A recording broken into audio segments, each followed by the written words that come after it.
seen this painting? This is Seurat's Sunday Afternoon on the island of La Grande Jatte. If you've ever looked at this painting and wondered, what's this all about? Stay tuned, because in this video, I'm going to be breaking down Post-Impressionism. I'm Dr. Megan Lorraine Debin, and I'm an art historian, and this is Art Trippin Lecture Series.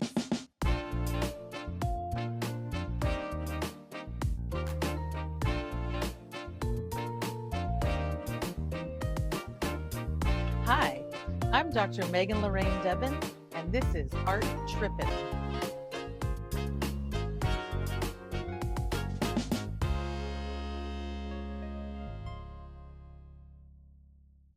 So if you haven't yet watched the video on Impressionism, go back and check out our video on Impressionism first. As you know, Impressionism as a style takes over late 19th century Paris, where we have these upper middle class artists who are enjoying their bourgeois leisure time, and they are creating paintings about vision, about life, and the life that they see all around them in modern day Paris. Now, Impressionism as a style, even though it's super famous and well known, it doesn't really last very long. It lasts a couple of decades. And a new generation of artists come along. And these younger artists really appreciate what the Impressionists did for painting. But they also saw many flaws within Impressionism. This new group of young artists, they came on the scene and they shook things up a bit. In fact, they felt that the Impressionists didn't go far enough to push art forward. They became suspicious of this idea that art can represent reality, that art can recreate moments. After all, they thought, isn't this what the camera does already? And remember that this is the time period when photographs become more prevalent.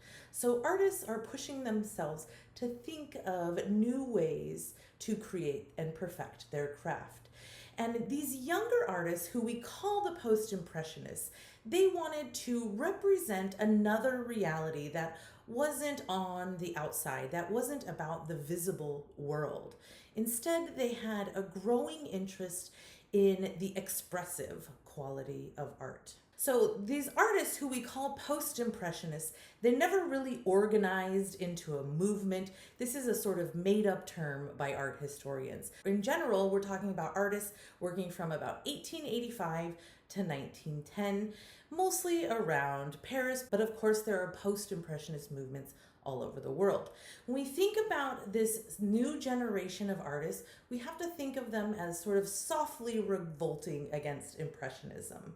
This is a blanket term that's used to describe very different individual styles of artists during this period. But what unifies them is that they're pushing the boundaries of Impressionism. They appreciated the gains that Impressionism made, this idea that art can be about your current life, that art can be about current events, and it can be about capturing a moment.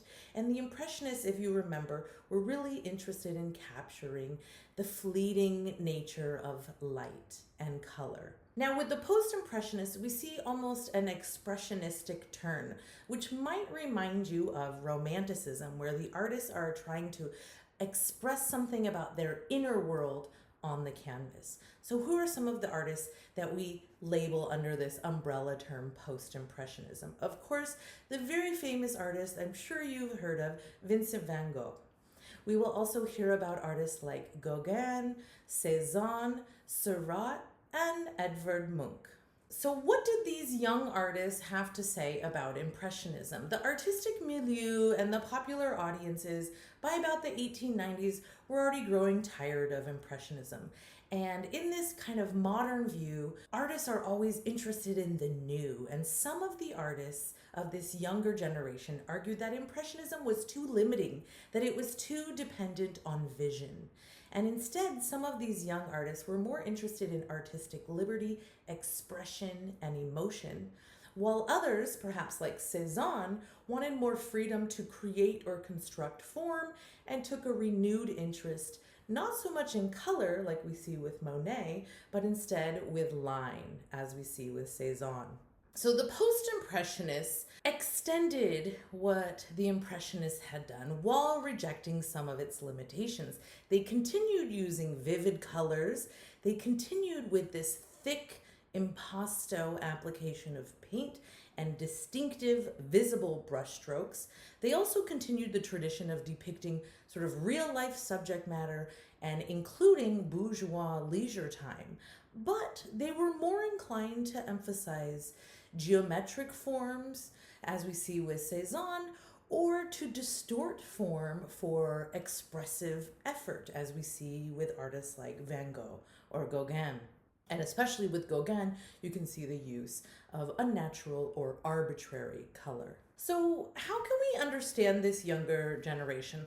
Let's look, for example, at Cézanne's still life with apples from 1890.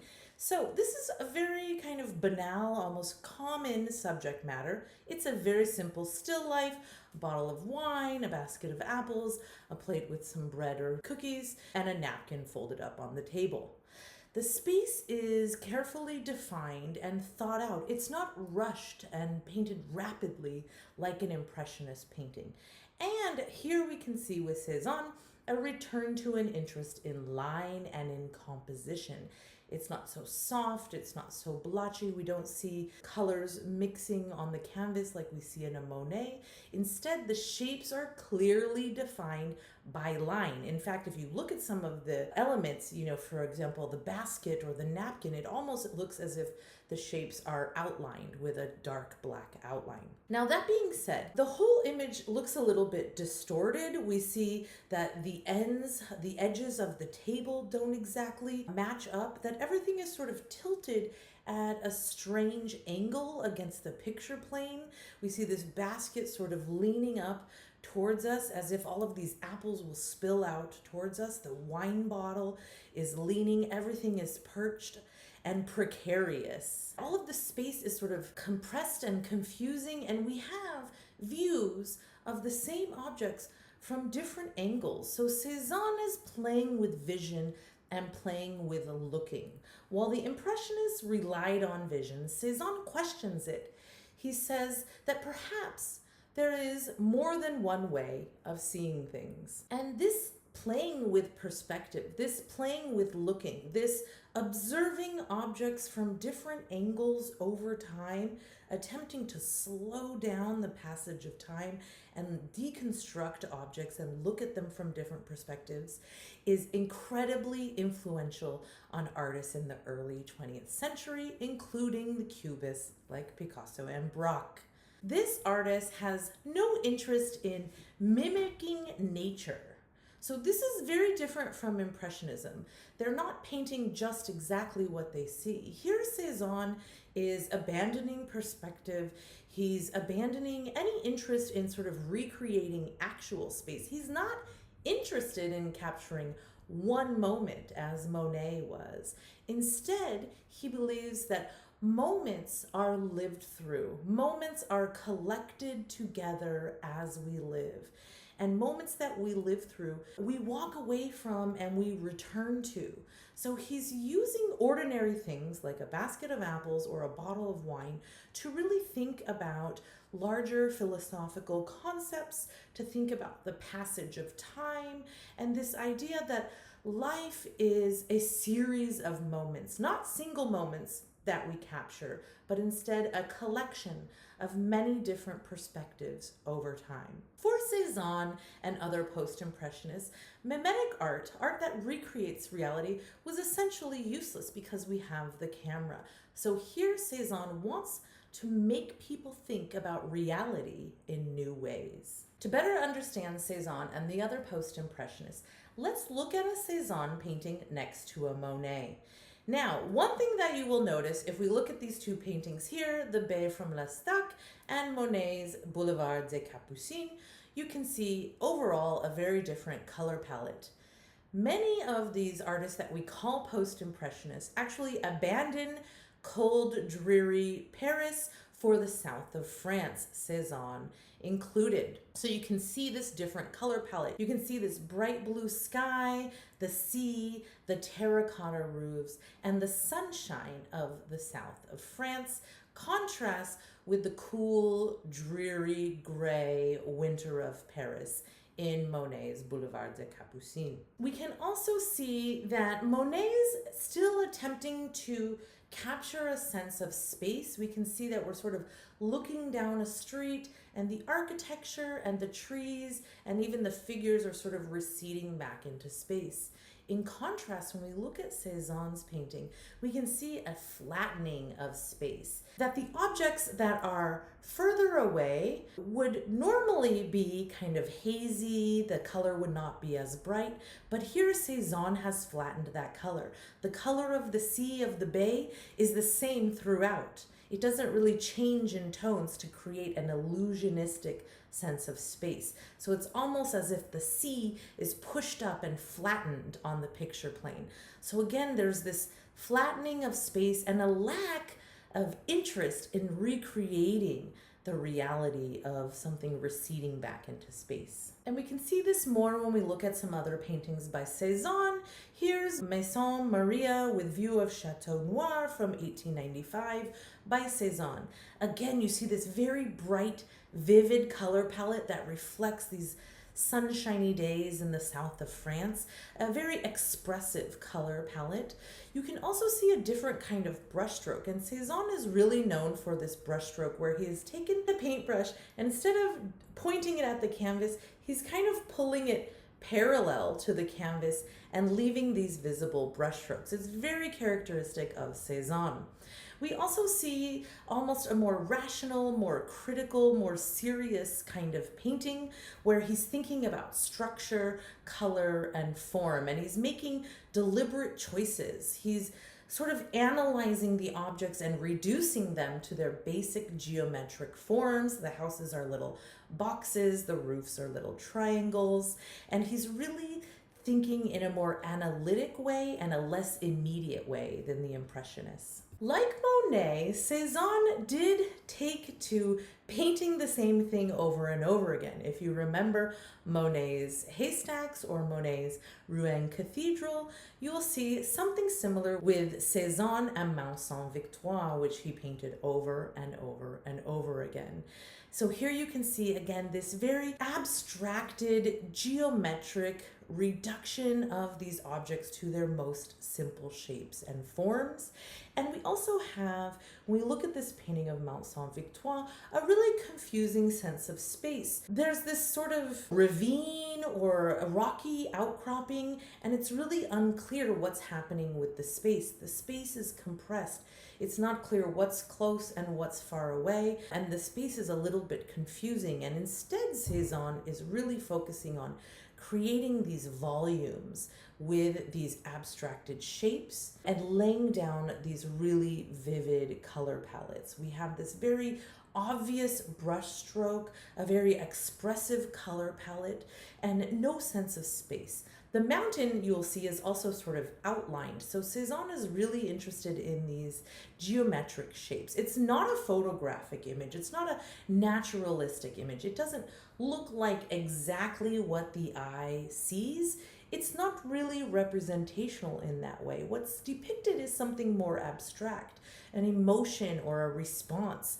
So this is more conceptual. This is painting about the world of ideas. And Cézanne really is interested in structure and using line to create forms.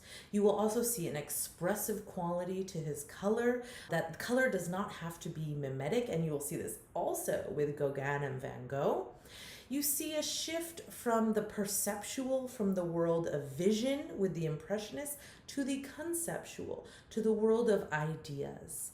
With the Post-Impressionists, you will also see a disinterest in mimicking nature or reality, and instead a questioning of the idea of the existence of one reality at all. These artists are saying perhaps there are multiple realities. We have these new ideas coming as we move toward the turn of the century. Now, let's talk about the image at the beginning of the video. Here we're looking at Seurat's Sunday afternoon on the island of the Grande Jatte. This is a depiction of bourgeois leisure. So this is very much aligned with Impressionism in terms of subject matter. We have upper middle class people enjoying their day off, enjoying the Sunday afternoon. They're walking around on this island, and you can see people are rowing boats, sailing, swimming, children are playing in the park, and all of this is put together with tiny little dots of paint. This is referred to as pointillism. You might also see this referred to as divisionism, and Seurat's pointillism is a technique of painting in which small, distinct dots of pure color are applied in a pattern to form an image. In fact, if you step back, the eye blends the colors for you. You can almost think of this like a pixelated image on an old-fashioned television. Again, here for Seurat, this image, like with Cézanne, is about structure and volumetric forms. You can see this woman in the center with the parasol is almost like a cylinder. You can see that these bodies have been reduced to very simple geometric forms. We see that abstraction that we saw with Cézanne, but we see a more tightly controlled painting style than we saw with Cézanne or any of the Impressionists. Here, it's almost a scientific study. There is none of that looseness and rapid, wild painting that we saw with the Impressionists. Seurat's style is a much more tightly controlled style. Now, there are some other big names that you might have heard when you've heard about the Post-Impressionists. You might have heard of Paul Gauguin. I personally am a Paul Gauguin hater because of his life choices. For example, leaving his family in Paris and moving to Tahiti and taking underage girls as lovers. So I am not a super fan of Gauguin, but I will throw in a Gauguin painting for you just so you can understand his importance in the 1880s in French art history. Here we're looking at Gauguin's Vision After the Sermon from 1888. This is from a period in his life when he left Paris, abandoned Paris for Bretagne, also known as Brittany, this sort of wild Atlantic coastline of France, where he went to these small towns like Pont-Aven, and he painted the kind of rural lifestyle of the local people. People living here at the time who are living a very simple, rural, kind of anti-urban existence.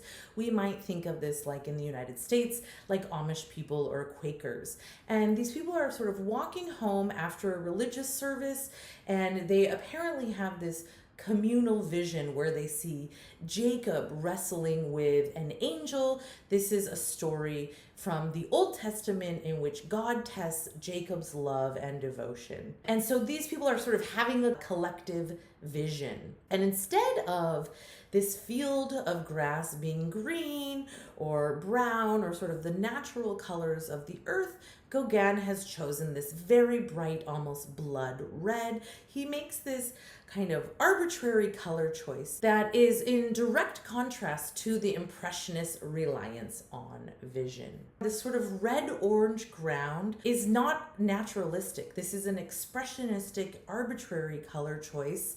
The artist feels no longer tied to using color to describe nature. Instead, color and line can be used in an expressive manner. And of course, there's this vision of an angel and Jacob wrestling. So it's a very surreal or unreal image. So Gauguin's disillusionment with his sort of urbanized Paris life led him to seek out a simpler life. First, he went to Bretagne, to Brittany. Later, he goes to the south of France, where he hung out with everybody's favorite, Van Gogh. And eventually, he settles in Tahiti, which at the time was a French colony. He eventually left his wife and children and his successful brokerage career in Paris and moved to Tahiti, where he painted the native women. And it is said that he had many sexual interactions with these young native women, which is clearly problematic. He eventually died there and apparently had contracted syphilis and died of a morphine overdose. He was also in trouble with the local government at the time. So, although, he is an important figure in history, we do not celebrate Gauguin here at Art Trippin. Side note, I would like to take a pause and just tell you about a book that I just finished reading. This is Death in Brittany. I am going on a trip this summer to Normandy and Brittany, so sort of northwest and western France, to visit some of these places that the Impressionists and Post-Impressionists traveled to do their paintings. And before I travel, I like to read some literature that's set in the place that I'm going to. So I picked up this book from the library. It's Death in Brittany by Jean-Luc Banalec. Sorry if I pronounced that wrong. I picked this up from my local library, and I love a good murder mystery. So if you're looking for something to read, I recommend this. And Gauguin's paintings do appear and feature in this story, in this murder mystery set in Bretagne. If you want to follow along as I follow the route of the Impressionists, you can check out Art Trippin on TikTok, where I will be posting videos about my travels along the route of the Impressionists and Post-Impressionists in Normandy and Bretagne. I would also like to plug arttrippin.com. You can sign up for the newsletter on arttrippin.com, and you will get quarterly information about where we're traveling and anything art related. Now, let's move on from Gauguin and talk about his nearest and dearest, his friend, Vincent van Gogh, everybody's favorite. We are super fans of Vincent van Gogh here at Art Trippin, and of course, probably his most iconic image is Starry Night from 1889. As you likely know, Vincent van Gogh struggled to sell any of his paintings during his lifetime. He sold maybe one or two paintings with the help of his art dealer brother Theo. And as you probably know, his paintings now are worth millions and millions of dollars. Now, let's talk about Starry Night. I know this painting is incredibly famous. You've probably seen this before. This is on tote bags and umbrellas and mouse pads and coffee mugs around the world. But what is this painting really about? Here we see this swirling night sky that overwhelms this little town of Saint-Remy. We have this cypress tree jutting up in the lower left part of the frame, and I want you to know that cypress trees were used in France and Italy to mark graves. I mean, this is a practice going back all the way to the ancient Romans, that they planted cypress trees at burial sites. So here we're already getting some connotations of death here. This is a reference to death, and perhaps Van Gogh is trying to express this idea that through death we reach the stars. What am I talking about? If you like to read like I do, I highly recommend that you read Vincent van Gogh's letters to his brother Theo. Some of them are incredibly banal. They're like, Theo, I lost a button on my shirt. Can you send me a button? Like, some of them are really banal like that, but others are beautiful and poetic and esoteric and philosophical. And there's one entry from one of his letters to his brother that was written around the time that he was painting this. He wrote this letter to his brother Theo in mid-July 1888, and he's thinking about death and the connection that humans have to nature. So here's what he says. For my own part, I declare I know nothing whatever about it. He's talking about death. But to look at the stars always makes me dream, as simply as I dream over the black dots of a map representing towns and villages. Why, I ask myself, should the shining dots of the sky not be as accessible as the black dots on the map of France? If we can take the train to get to Tarascon or Rhone, we take death to reach a star.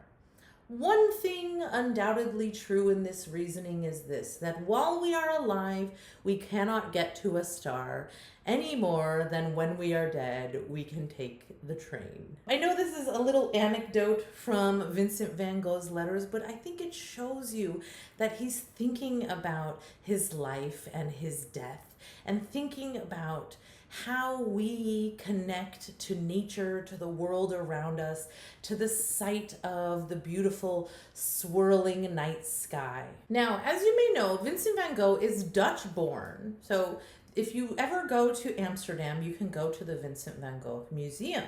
But Van Gogh spends much of his life in France. He travels around a bit around Normandy, Brittany, and then retires in the south of France to kind of take it easy. He does many landscape paintings in the south.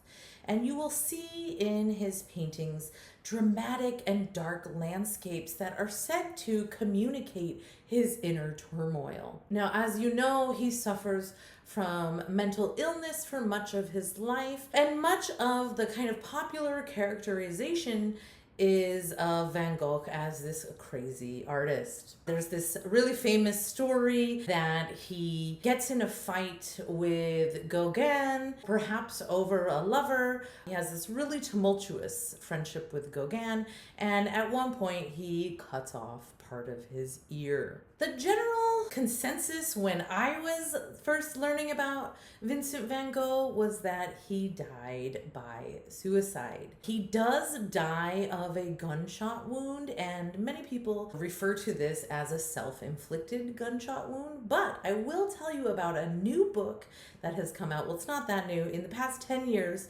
new research has come out that suggests that perhaps it was an accidental shooting. There's a book from 2011 called Van Gogh, The Life, and this is a Pulitzer Prize winning biographer Stephen Nefe and Gregory White Smith, who basically argue that based on interviews that they've done with people who lived in these towns in the south of France where Van Gogh was, that he did not kill himself, that he was a victim of an accidental shooting, and that to sort of protect the party he never told. He was shot, he went back to his room, and he sort of laid down in his bed, and it took him 12 or to 24 hours for him to eventually pass away.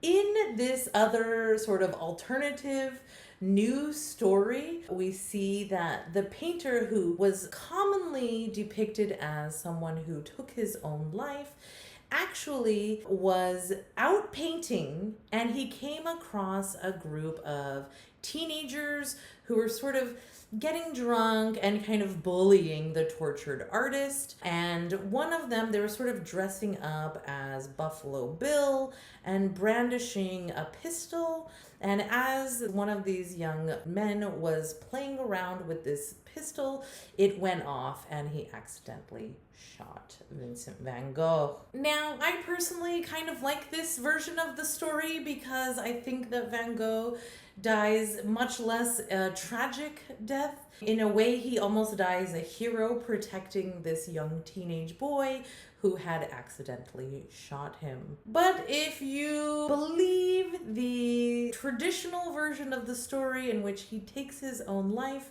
you might see some of that despair in one of his last paintings, Van Gogh's Wheat Field with Crows from 1890.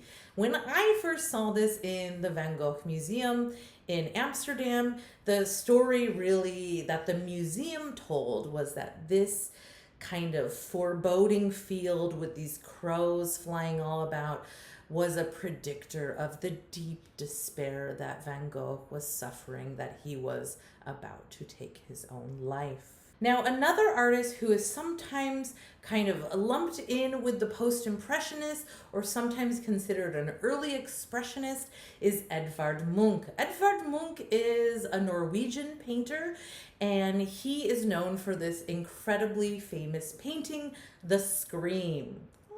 This painting, I'm sure you've seen it because You might have used this emoji. Did you know that this emoji was based on a painting by Edvard Munch? This painting has been called by art critics the Mona Lisa of our time, or an icon of modern art. And what helped make this painting so famous? Well, first of all, there are multiple copies of this painting, and 2 of them have been stolen over time and then recovered. One was in the National Gallery in Oslo, and this was stolen in 1994 and later recovered. And then another one was stolen from the Edvard Munch Museum, and it was also later recovered. So I think, like the Mona Lisa, which was also stolen, the fact that this painting was stolen helped to add to its fame. Now, what is this painting about? Again, just like with Vincent van Gogh, I like to look at the writings of the artist himself. So here we see Edvard Munch describing in a diary entry the inspiration for this image. Now, I would first add that Edvard Munch's sister had been in a mental institution, and he had just come back from visiting her in this mental institution, which we can imagine would have been a kind of disconcerting or stressful visit. In his diary entry, he wrote, and this is from January 22nd, 1892, Munch described his inspiration for the image. Let me read this to you. He says, "One evening as I was walking along the path, the city was on one side and the fjord below." A fjord is a kind of Norwegian body of water. "One evening I was walking along the path, the city was on one side and the fjord below. I felt tired and ill, and I stopped and I looked out over the fjord. The sun was setting and the clouds were turning blood red. I sensed a scream passing through nature. It seemed to me that I heard the scream. I painted this picture. I painted the clouds as actual blood. The color shrieked. This became the scream." So here you can see this skeletal figure with its hands up in this screaming position. Almost looks like a skeleton or a kind of alien figure, alone, isolated on this bridge, and you can see the landscape sort of swirling all about him. So he has been really overcome with despair and anxiety. We see these really unusual undulating wavy lines of very expressionistic color that creates a sense of drama, darkness, fear, isolation, terror, anxiety, and tension. This face resembling the skull reminds us of death, of perhaps our own mortality. There's a kind of disorienting sense of space with all of these undulating lines, and the figure is kind of disassociated. There's this sense of distortion of the environment and isolation and loneliness of this central figure. Remember that Munch is taking this walk after visiting his sister, who was in a mental institution nearby, so perhaps this influenced his mood as he created this painting, which in its very expressive quality and this focus on psychological themes greatly influences the German expressionists in the early 20th century, which you can learn about in a course in a future lecture series on modern art. With this painting, we will close out this series, which began with Italian Renaissance art when we looked at the iconic Mona Lisa painting, and here we've kind of come full circle to the Mona Lisa of our time, this icon of modern art, Edvard Munch's The Scream. We hope you have enjoyed this lecture series at Art Trippin. We hope you stay tuned for more. There will be a future lecture series on ancient to medieval art. We will also do a series on Mexican art and a series on modern and contemporary art. So stay tuned for more Art Trippin lecture series. As always, I'm Dr. Megan Lorraine Debin, and this has been Art Trippin.